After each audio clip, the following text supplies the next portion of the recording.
জামুগুৰিঘাটত দুষ্প্ৰাপ্য চাক ঈগল চৰাই উদ্ধাৰ অঞ্চলটোৰ মুৰাদল প্ৰাথমিক বিদ্যালয়ৰ সন্মুখত পথত পৰি থকা অৱস্থাত আঘাতপ্ৰাপ্ত ঈগল চৰাইটোক এগৰাকী গাঁওৰক্ষী বাহিনীৰ সদস্যই উদ্ধাৰ কৰি জামুগুৰি আৰক্ষীক চমজি দিয়ে।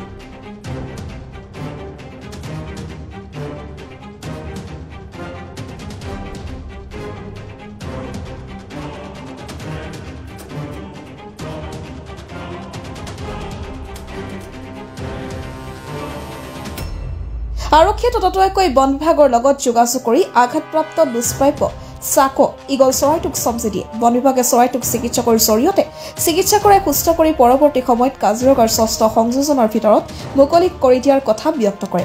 এইটো আমি থানাৰ পৰাই খবৰ দিছিলে, আমাৰ মুগী থানা, ইয়াতে আমি ৰেস্কিউ কৰি পাইছোঁ। থানাই বেলেগৰ পৰা ৰেস্কিউ কৰি আনিছে।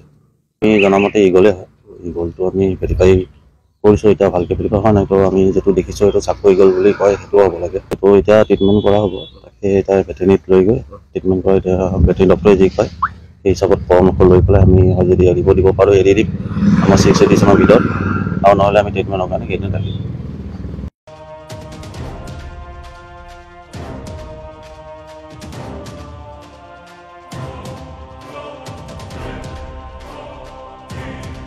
News Desk report, The Northeast Times.